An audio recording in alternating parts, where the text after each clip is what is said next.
In yesterday's video, we talked a little bit about the correlation between GameStop and the institutional ownership, where it rises and where it falls. And I just did the same thing with AMC. We're taking a look at this gap back here, where institutions sort of let go of AMC for a little while as retail picked it up, which is something very similar to what we have now, alongside with what we've been tracking. Now in today's video, we have a ton of stuff to cover with AMC. We're going to cover AMC, then some numbers, then GameStop, then some more AMC, crypto, the overall market, some additional plays, and more. So make sure to watch until the end of the video so you don't have to watch another update video here on YouTube. Without further ado, please hit the like button. That is all I ask. It's free. It's a click of a button. Subscribe to the channel. Let's get into it. Okay, so if we take a look from about June of 2021 to about July of 2023 is where institutions held up most of their AMC shares. And if we come and we take a look at the chart, that's exactly around the time frame AMC peaked to right before it ended up getting slaughtered. So you could take this a couple of ways. Institutions probably held to lend them out, but didn't want to take that much of a fall in their shares, so they ended up letting them go. That's just one possibility. Either way,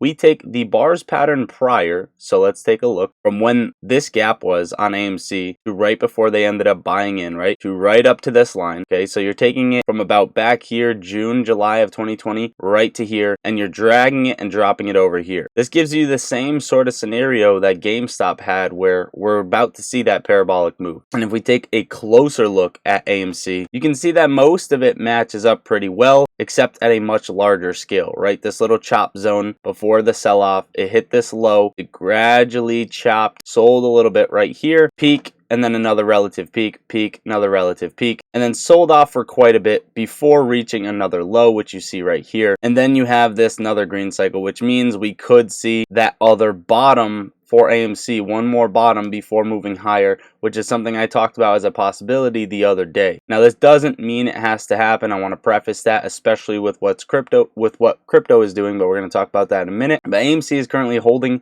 440, up 2.33% on the day, still trading in this channel. And as soon as something negative comes out, if something negative comes out alongside the overall market, watch AMC get flushed under 428 and potentially make that new low around 330 before going parabolic. This is just one possibility. Now take a look at how many short exempts the other day at 393,000. They're really trying to hold this thing down. Another thing I wanted to note is the calls and puts expiring this week. If AMC goes parabolic this week, market makers are going to be in trouble because this is going to break algorithms with a major gamma ramp to the upside, and that's probably not something that they are going to want to let happen. You can see for March 8th as well, the short volume was 7.7 million, which is 67% of the total reported volume. So you can see that only 33-ish% of volume is actually on lit, right? Which is not a good thing to see. And if that's the case and we're still going green, you can see where there's a major issue here. A lot of retail is still purchasing up AMC. If we take a look at Ortex short interest, it's sitting at 12.97%. We pay attention to the trend. It fell right below 13 once again. Short interest around 34 million shares shorted. When we take a look at GameStop, it got rejected in this supply zone, coming back into this demand zone right around 1445 and is holding that down 1.37% on the day. If this parabolic move matches up, GameStop would base here and climb and re-break over 1585. If this is not the case, it could fall back into this channel under 1254, which is something that we're waiting to see. If we fall in that channel, AMC is likely to hit that new low before both going parabolic. Again, I don't like to wait either, guys. This is just something that I evaluate day in and day out, and I read the charts and I read the numbers. GameStop, 8,000 calls compared to 6,000 puts expiring in the money, compared to 51,000 to 15,000 out of the money. So more bullish on the options chain as well. Short exempt volume was high on the 8th at 19,000, which is up there for GameStop. And before I cover something with AMC, I also wanted to point out Ethereum Classic is lagging behind its natural cycle, which is odd because it's the first time I'm seeing this. We have these cycles drawn out where you can see during the peak and the sell-off in these cycles, the point of interest, right? Ethereum Classic has its move during every single point of interest. You see that one, then you go to the next one, point of interest, next one, point of interest. Then this one, point of interest is lagging behind, right? It's coming later. The original point of interest was around November. It's happening in March. So you're seeing that 4 or 5 month delay, and which could be carried over to some of the plays that we watch. So I just wanted to put that on your radar as well.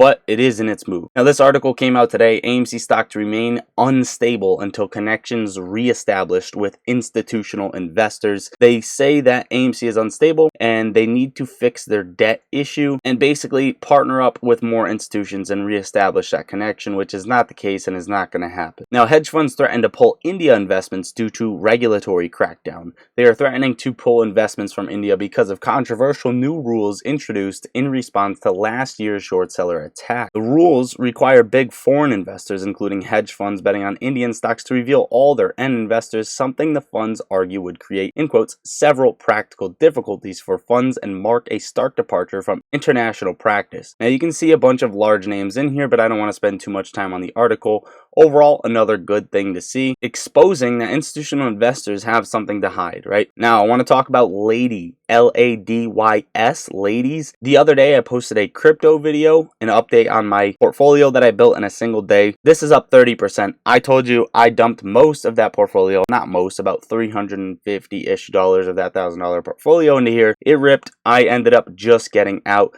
Lottery sucks. Where did you put your money? Also, I'm not saying this one is over, but I'm just scalping these plays, so I just want to put that out there. I put it into XRP. XRP has broke back over 62 cents, which is something I've been watching. And in my opinion, it is just entering its point of interest. I could be very wrong. It's up 11% on the day, trading at 67 cents. But this is where I moved my money into from ladies. I do have a bunch of other cryptos, but that's for another video. Speaking of crypto, before we get into crypto, the overall market, and some additional plays, I want to tell you guys to join the Discord. The link is right under the video. Come talk with me. Come talk with the most amazing people, stocks as well as crypto. I also post my trades, my personal portfolio as soon as I take them, so you guys can see what I'm trading.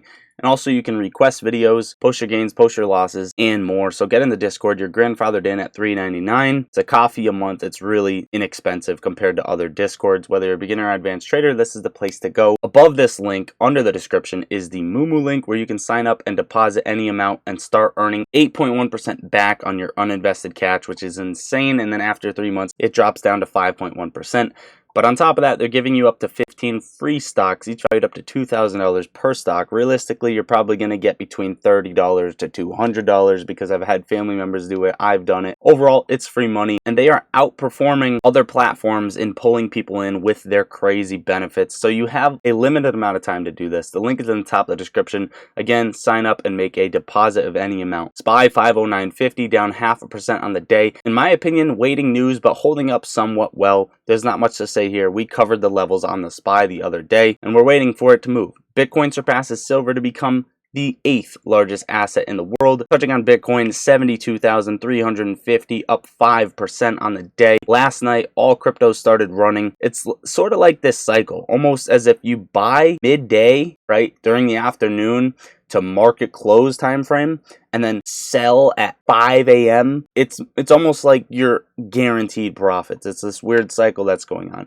Overall, Bitcoin may see some resistance between 72 and 74, but overall, I don't see any heavy resistance until we break 79.5. That is something I want to see for Bitcoin. Finally, Financial Times on Bitcoin says, in quotes, "It is extremely unusual for a bubble to burst then recover to reach new heights so quickly, and suggests that something real and sustainable is going on. This is not a bubble. This is an adoption curve," which I completely agree with. I don't think Bitcoin is in a bubble. I don't think it's near its all-time high. I think it is slowly being adopted. Speaking of that, London Stock Exchange to accept Bitcoin and Ethereum ETN applications after the regulator signaled it was prepared to approve them. And MicroStrategy just bought another $821 million worth of Bitcoin, holding 205,000 Bitcoin bought for $6.9 billion. And they are now up $7.7 billion in profit on their Bitcoin investment alone, which is a return of 112% as Bitcoin breaks up to 72,000. Again, remember, a bunch of shorts will get liquidated at 75,000. And finally, last but not least, Grayscale has transferred 4,405.84 Bitcoin worth of $316.4 million to Coinbase. Moving on from crypto, Tesla's up 1.66%. Talked a little bit about this in Discord. I think Tesla may show some slow pops